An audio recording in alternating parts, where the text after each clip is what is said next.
1.5 million Americans a year undergo either bypass surgery or stent placement to clear clogged arteries to the heart.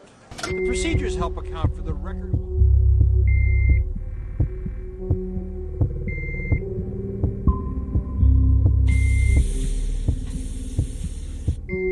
In 1980, 15% of American adults were obese.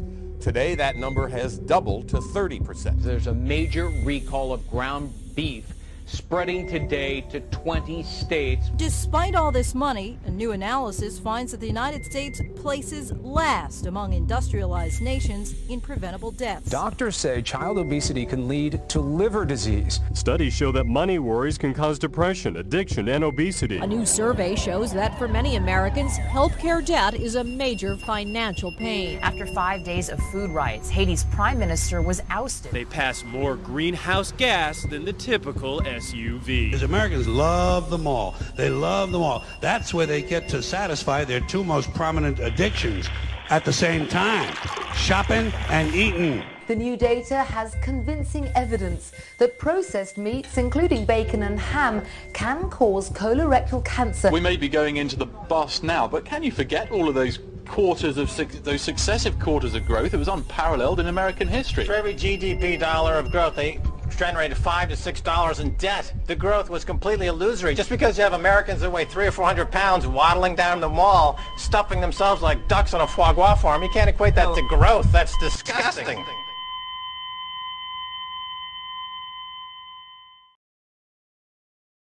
Hello, I'm Jay Gordon. The news about our physical, financial, and environmental health is distressing. Worldwide, our weight, our debt, and our consumption are out of control. It's almost like a mad scientist has been engaged in some bizarre, twisted experiment to see how sick and fat he can actually get us. For all intents and purposes, the experiment has succeeded. We've been stuffed with lies about our economy. The economy is doing reasonably well. Just as we've been stuffed with lies about our food.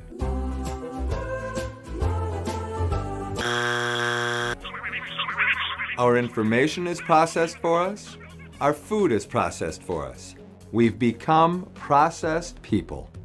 So we have to ask ourselves, how did we get here? And what can we do?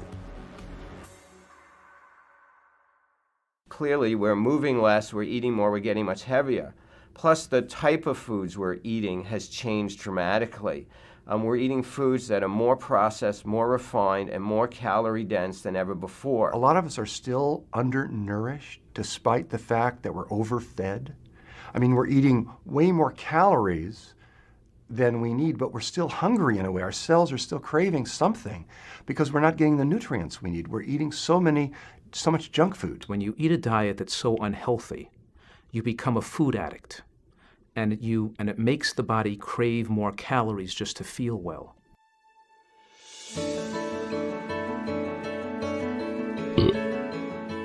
People are fat because they eat like kings and queens.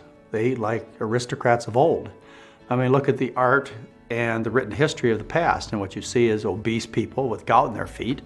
When you eat a diet that is full of rich foods, what happens is the body adapts to those rich foods, and part of the adaptation is it puts on a tremendous amount of body fat.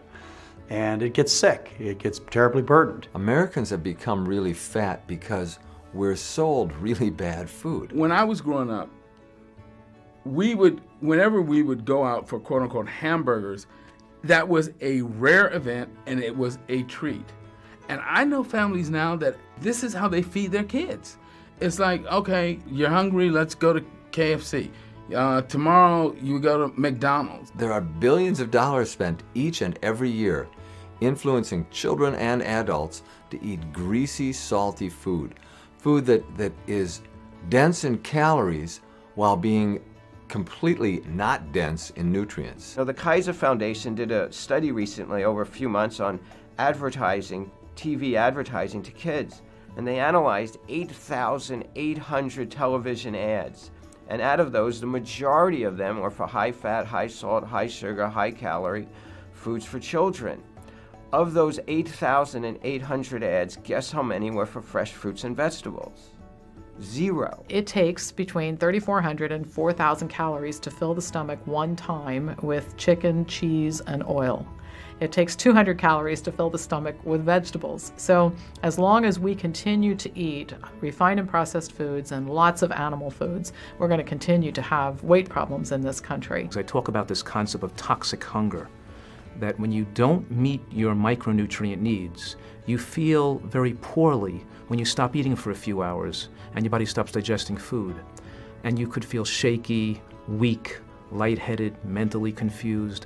Overall, you feel ill, and you feel better if you eat food again. You know, we're in the information age, and the amount of information available to us is just incredible. Not only can you get access to good information, you also have ready access to bad information. And most people do not know how to filter the information between what is good and what is bad. We've turned over school lunch programs to fast food restaurants or private groups who are the lowest bidder, and they just come in with all kinds of junk and garbage. The idea of offering chicken nuggets and pizza in the cafeteria may be appealing to a 9-year-old, but it's certainly not the diet that they should be living on. We have a Department of Agriculture that subsidizes products like high fructose corn syrup, products like oils and fats that aren't good for us. And factors that of how food affect the human body and to create addictive drives and cravings.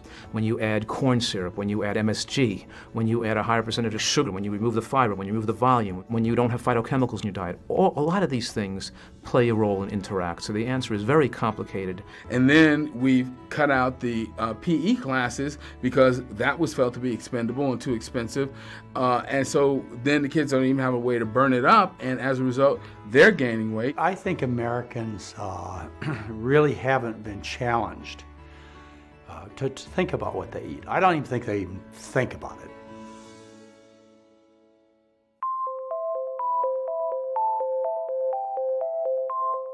It's a difficult question, especially in a society today where, by the age of 40, autopsy studies show that almost all Americans have developed some form of heart disease. They have atherosclerosis. Health, in my opinion, would be when you wake up in the morning, you don't have aches and pains, and you just absolutely have all this wonderful energy, and you don't have an illness, and you're not popping pills. I used to see health as the opposite of disease, and I don't do that any longer. I think of health as our natural state. Sickness is an abnormal state. The body's intended to be healthy. It's intended to look good, function well, and feel well. If it doesn't, then that's wrong.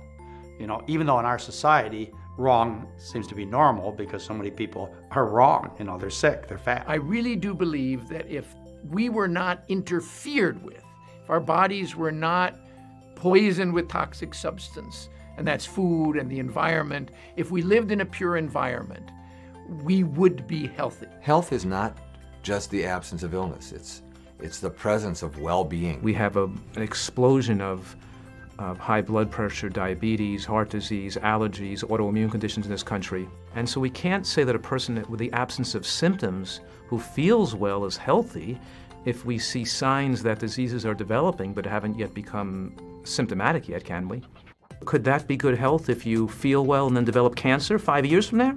Were you really healthy 5 years when you had no symptoms? Health, if I'm correct, health came from the same root words as holy and whole. So to me, it's the whole composition of who I am and the way I exist in this world. If in the year 1900 in America, only 2% of all Americans developed heart attacks and strokes, and today it's 51%, are we healthier today?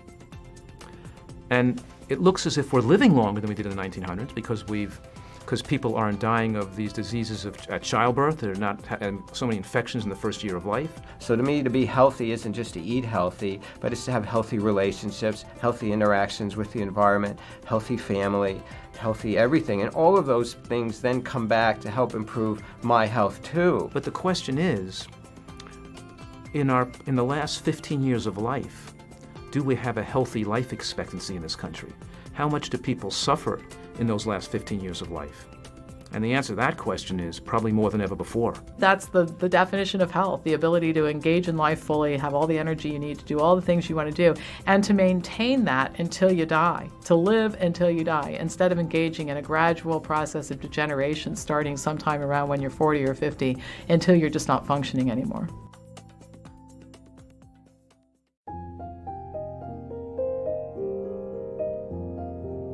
I think our approach to healthcare is really to teach people to deal with illness rather than teaching people to prize health. I think we have a disease care system.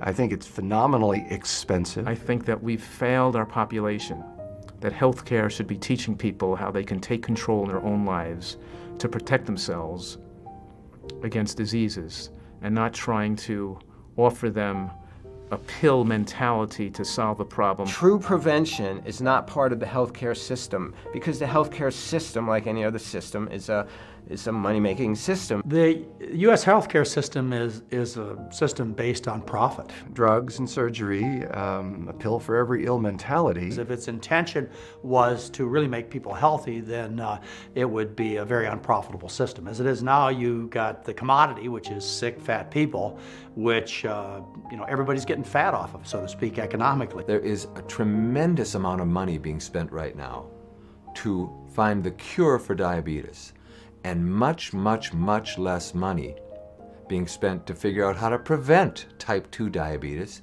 and even how to prevent the triggers to type 1 diabetes. What's called prevention now is really primary intervention.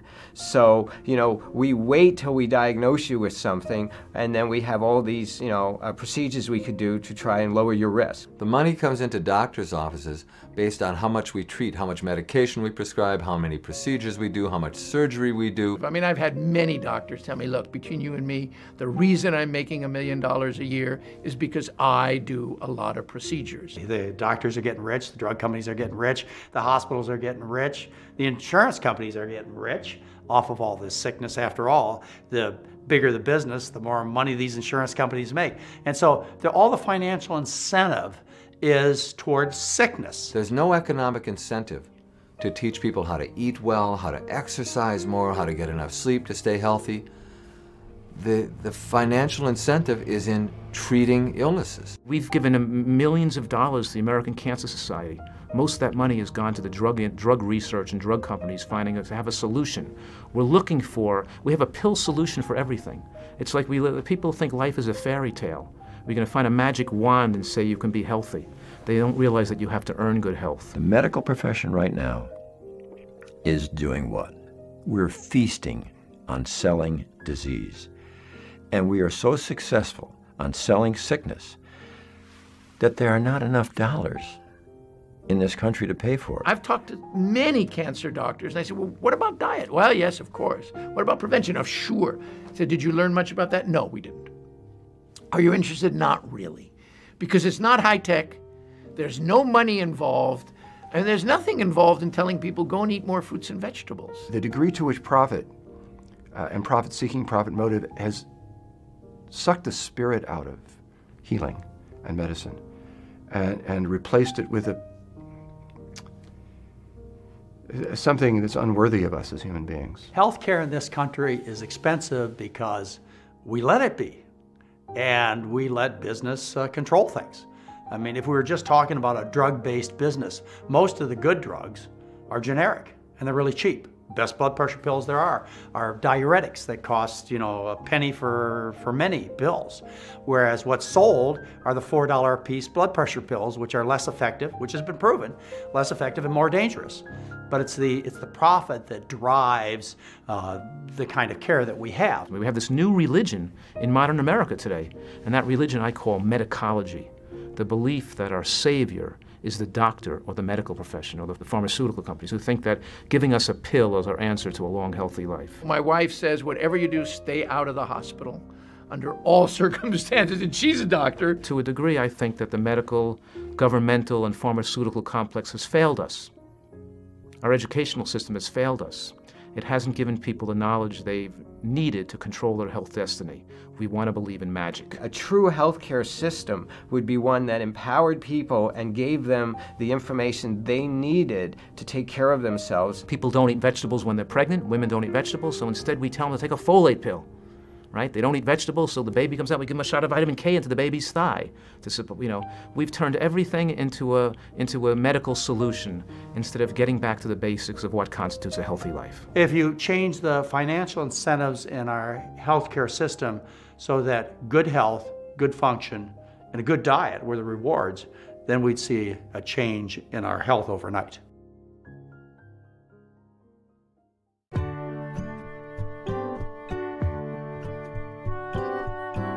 In America today, our diet is predominantly from processed foods, oils, sweets, and animal products. The amount of fruits, vegetables, beans, nuts, and seeds in the American diet is dismally low. The scientific evidence is fairly clear that humans thrive on a plant-based diet that's relatively low in fat, high in fiber. It has a low calorie density, a high nutrient density, and a high satiety. A wide variety of fresh vegetables, green ones, yellow ones, red ones, orange ones, all kinds of colors, and whole grains. Plant-based, whole food, unrefined, unprocessed diet. What I recommend for all the families in my practice, fresh fruits, vegetables, grains, beans, pasta, a little tofu. What are the nations that don't have many of these chronic illnesses that we in the Western world do have?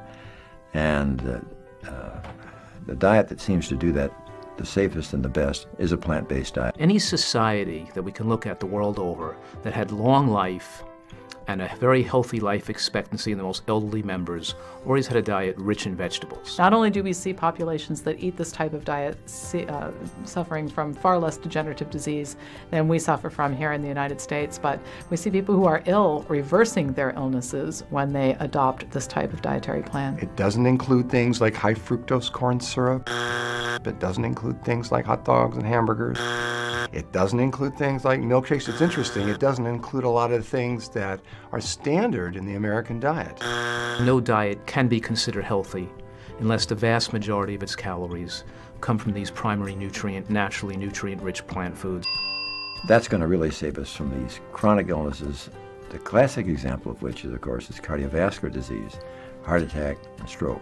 That same approach is going to protect us, I'm really quite sure, from Alzheimer's disease and dementia. Most of those diseases of dementia seem to have a very important vascular component as a precursor. People who lived on rice, like the Asians, or sweet potatoes, like the people from New Guinea, or plain potatoes, like the people in the Andes, Peru and Chile, corn for the Indians. It's been a starch-based diet. How are you going to be obese when you're eating a plant-based diet? How are you going to have diabetes or hypertension? Just a really elegant, simple diet, plant-based protein, a lot of fiber. And the great thing here is that we can control our health destiny. We don't have to be sick, and we don't have to have happen to us these tragedies that befall other Americans.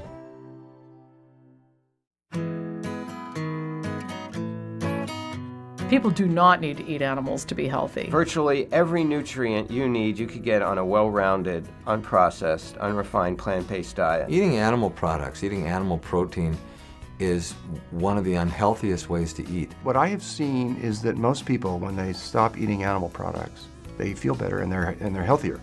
They lose the weight that they were carrying that wasn't necessary. Their joints get cooler and they feel better. Their range of motion increases physically. Their endurance increases. There's a direct connection between eating more beef and developing intestinal cancer.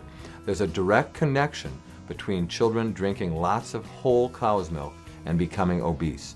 We know this, we've studied it, we published it, and doctors still ignore it, and we teach our patients to ignore it. Without question, the best diet for us is a diet that is based either entirely or almost entirely on nothing but plant foods. I mean, you could be healthy on a diet that includes a small amount of animal products. Just because you cut animals out of your diet doesn't automatically mean the diet you're left with is healthy. You still have to learn how to eat healthy and consume low-calorie dense, high nutrient-dense foods. You can't design a diet that can be healthy if it gets a majority of calories or too many calories from animal products. And you can't design a diet to be healthy if you get too many calories from processed foods like sugar and white flour either. People not only do not need animal products to be healthy, if they consume them in significant amounts, they'll be sick, just like Westerners are. They're sick and fat.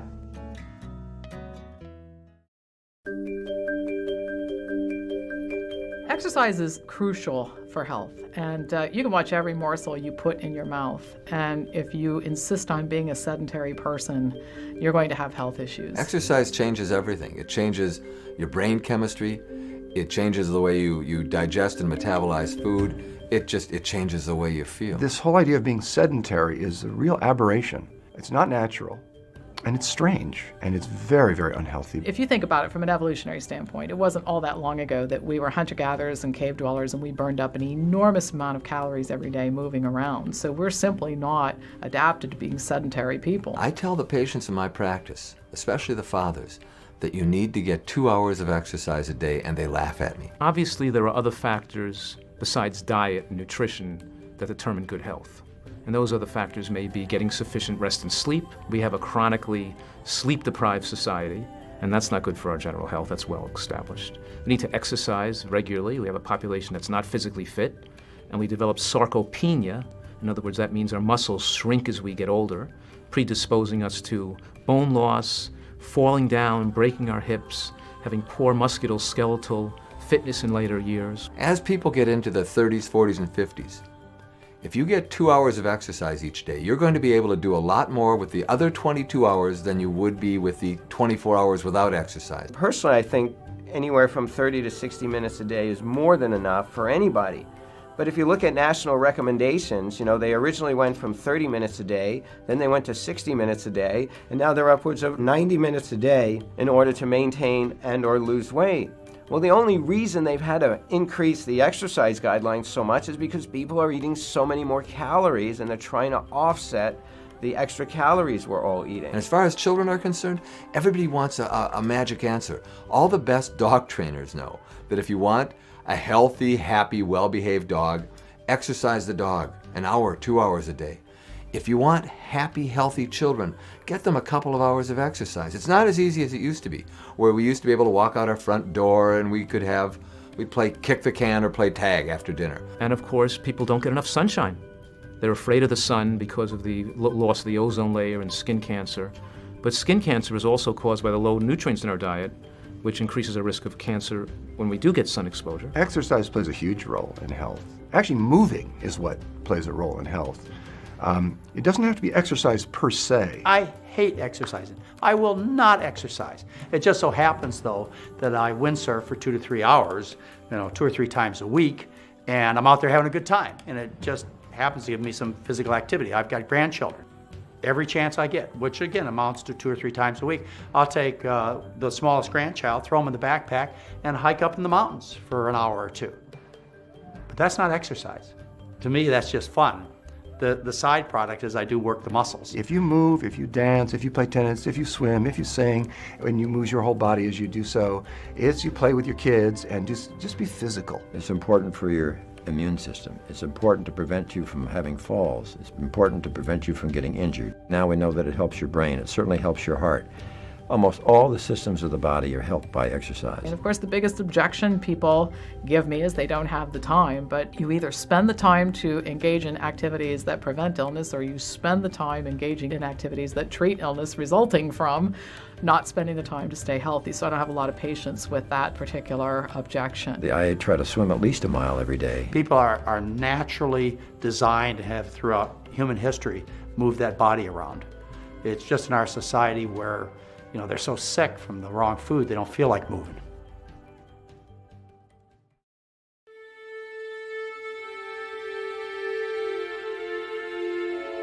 Processed person is someone who has bought into the media hype, the advertising about the usual way, the way that we've always eaten, the way we've always conducted our lives.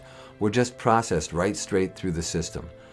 It starts at birth when they steal away breast milk and they replace it with processed infant formula. It continues when they tell our mothers that it's too dangerous to make our baby food. We have to buy the processed baby food. It continues when your child hits 10, 12, 15 months of age, when we actually are convinced that it's okay to give our kid French fries, that it's okay to get processed fruits and vegetables instead of fresh fruits and vegetables.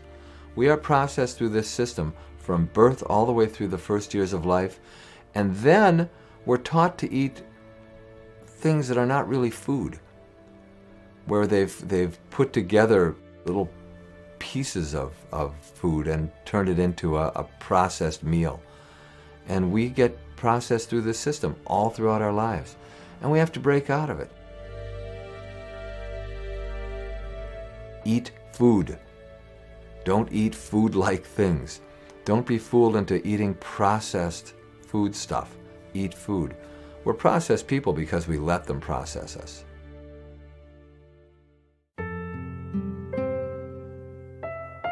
I see about 100 patients a week, so several thousand a year, who come in with all kinds of health problems.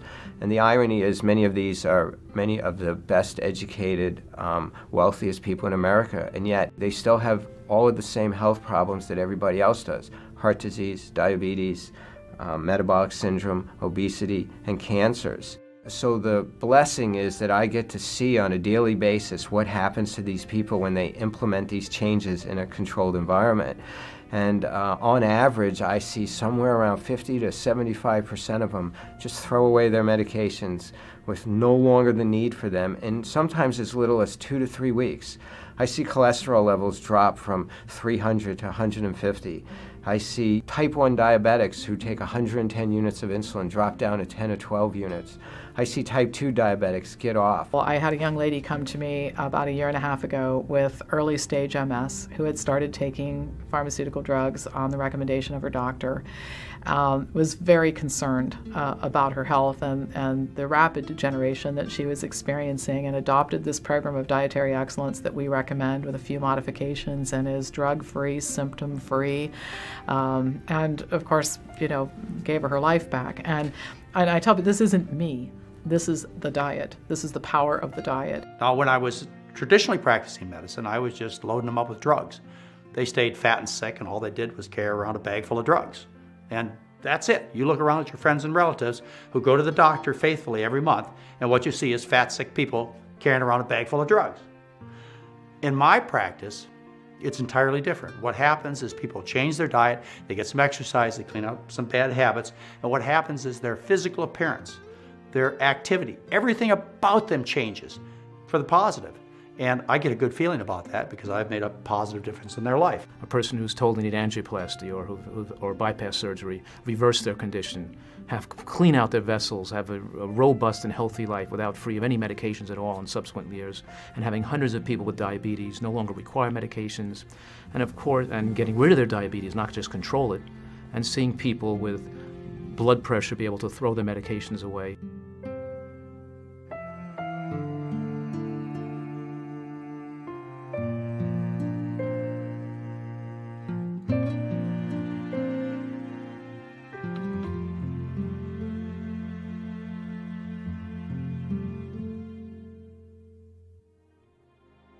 I come into work, many mornings, and there's people who are just waiting at the door to see me because they have seen the first time in decades their numbers on their blood profiles and their risk factors are all in the normal range for the first time ever.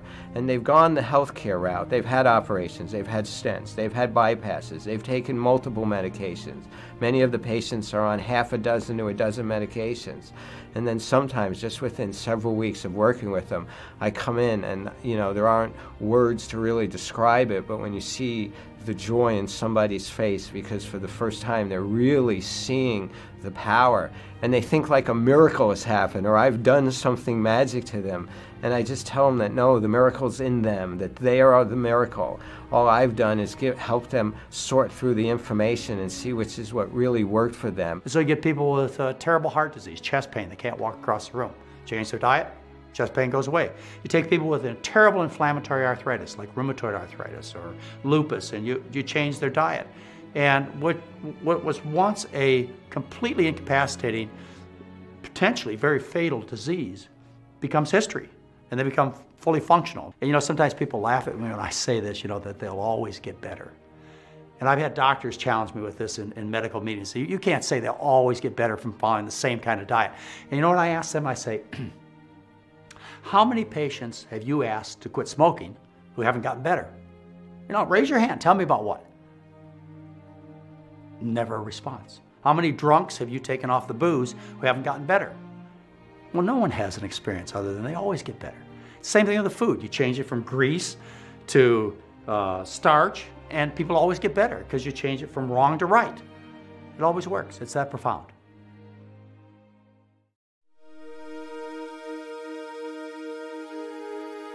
What's going to happen if we don't change in our diet and lifestyle is what is happening today to people who haven't.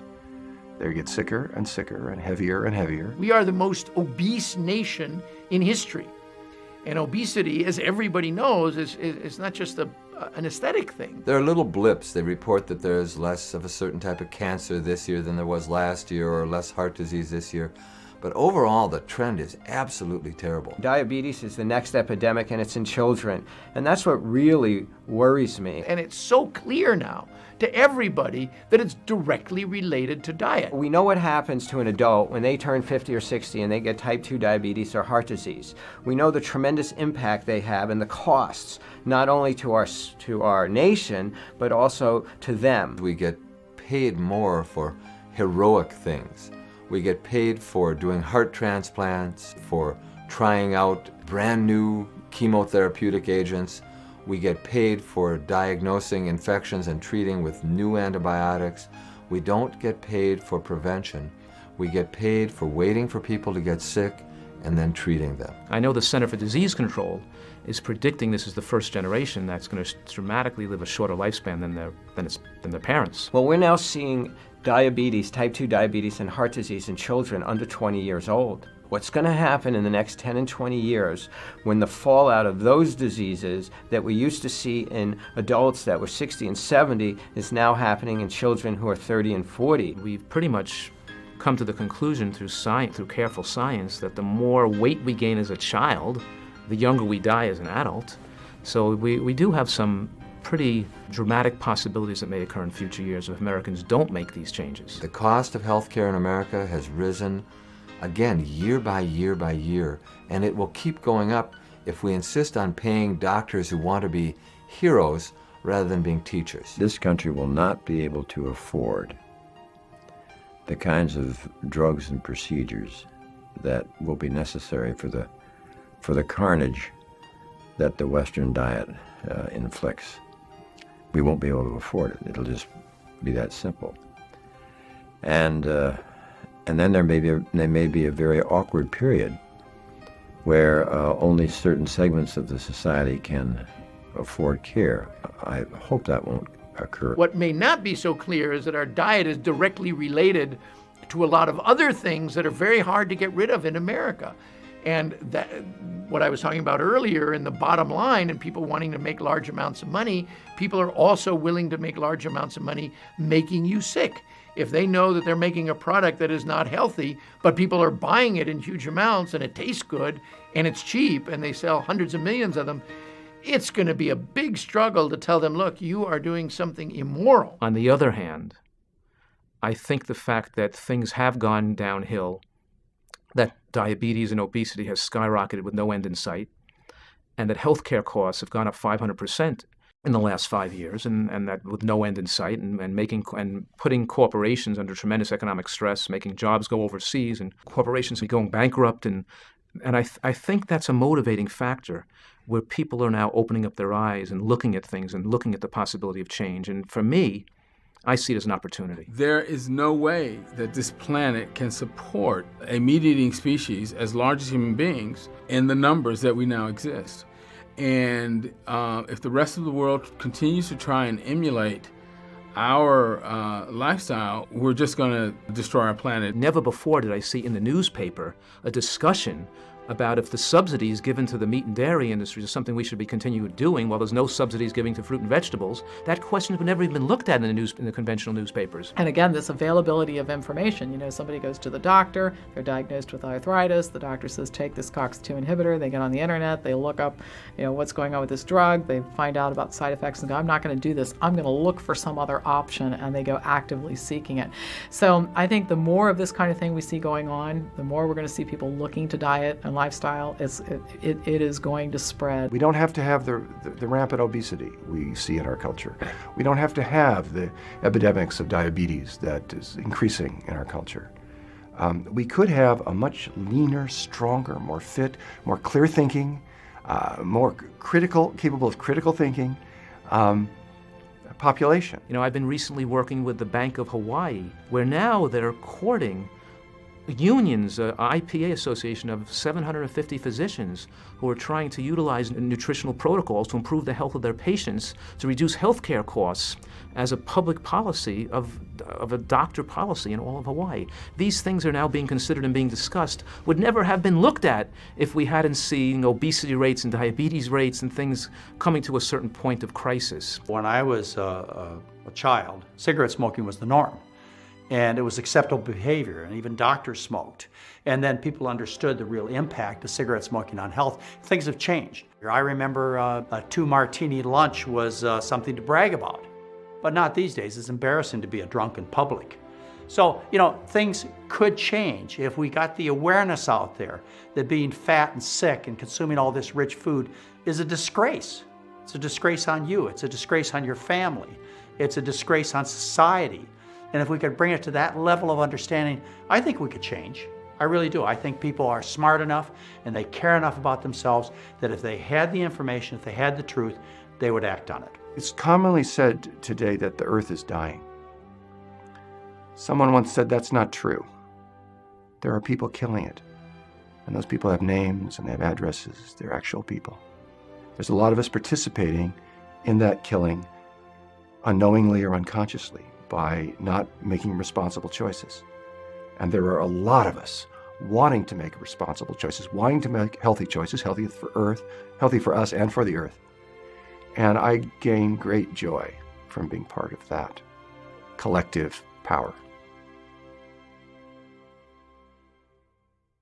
John is what doctors call a super obese toddler, part of a new epidemic. Children as young as 2 and 3 who are extremely overweight. The rise of obesity amongst young Americans is one of the most alarming statistics that there is. We should have physical fitness programs and nutrition programs in schools. Every parent should know what's going on. And Councilwoman Perry went on to tell us that in some places in her district, it's easier to get a handgun than it is to get some of these fruits and vegetables that she's talking about. 2 of the top-selling prescription drugs in the world may not work. We are going to make sure that we manage chronic illnesses like diabetes and heart disease that cost a huge amount but could be prevented. This idea that fat cells in the body somehow release these hormones which serve as a fuel for cancers. After 9 years of follow-up, they found that those who ate a diet heavy in refined grains, processed meats, fried foods, and sweetened or diet soda had a dramatically increased risk of metabolic syndrome, which is a group of risk factors that can lead to cardiovascular disease and diabetes.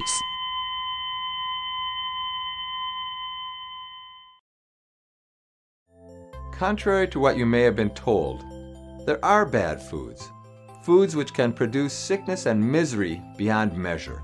We have every right to be angry at the madness which brought us to this point.